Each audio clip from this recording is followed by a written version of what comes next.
जय श्री कृष्ण। नमस्कार प्यारे भक्तों, आप सभी का स्वागत है। वैशाख पूर्णिमा को हिंदू पंचांग के अनुसार एक बहुत शुभ और पवित्र दिन माना जाता है। यह दिन विशेष रूप से धर्म, दान, स्नान और पूजा पाठ के लिए उत्तम है। कुछ महत्वपूर्ण कार्य जो वैशाख पूर्णिमा पर किए जाते हैं।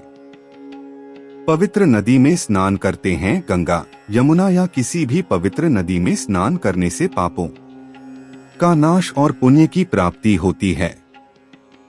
अगर नदी स्नान संभव न हो तो घर में गंगाजल मिलाकर स्नान करें। सत्यनारायण व्रत और कथा। इस दिन भगवान विष्णु के सत्यनारायण स्वरूप की पूजा और कथा का विशेष महत्व है। परिवार के साथ मिलकर यह व्रत करें।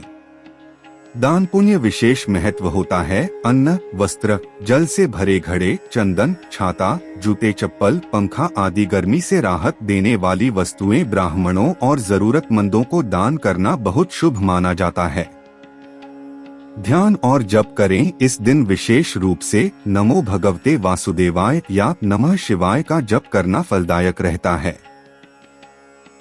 बुद्ध पूर्णिमा का महत्व जान लीजिए। बौद्ध धर्म में भी यह दिन विशेष है क्योंकि इसी दिन भगवान बुद्ध का जन्म, ज्ञान प्राप्ति और महापरिनिर्वाण हुआ था।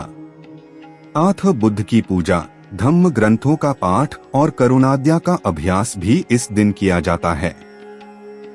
वैशाख पूर्णिमा कई कारणों से महत्वपूर्ण मानी जाती है और हिंदू धर्म में इसका विशेष महत्व है।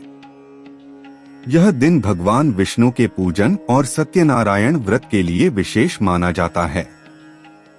वैशाख माह को पुण्य मास कहा जाता है और इसकी पूर्णिमा तिथि पर स्नान, दान और व्रत करने से व्यक्ति को विशेष पुण्य मिलता है। स्कंद पुराण और पद्म पुराण के अनुसार वैशाख माह में गंगा स्नान और दान करने से पाप नष्ट होते हैं और मोक्ष की प्राप्ति होती है। ऐसा भी कहा जाता है कि इसी दिन चंद्रमा पूर्ण रूप से प्रकाशमान होता है और पृथ्वी पर सकारात्मक ऊर्जा फैलती है। वैशाख पूर्णिमा की कथा का प्रारंभ होता है। कथा को पूरा जरूर सुने। प्राचीन काल में नैष्ठिक ब्राह्मण, साधु संत और गृहस्थ जन धर्म कर्म में रत रहते थे। एक बार नारद मुनि भगवान विष्णु के धाम वैकुंठ गए और बोले, हे प्रभु, पृथ्वी लोक के प्राणी बहुत दुखी हैं, कृपया उन्हें कष्टों से मुक्ति का सरल मार्ग बताइए।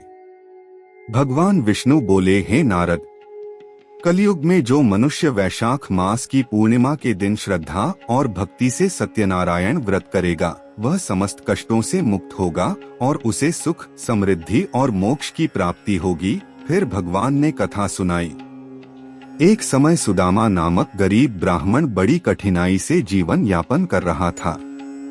नारद मुनि ने उसे सत्यनारायण व्रत करने का सुझाव दिया।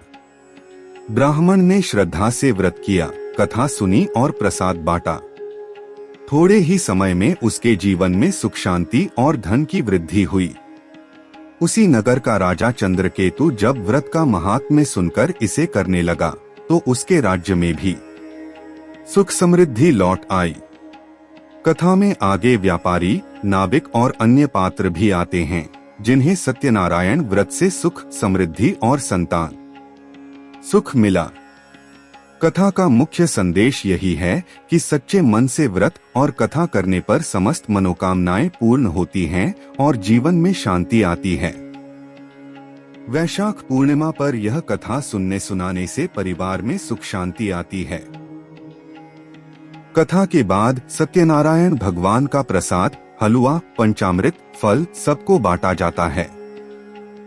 साथ ही दान पुण्य करके दिन को समाप्त किया जाता है। वीडियो पसंद आई है तो एक लाइक कर दे और चैनल को अभी सब्सक्राइब कर ले।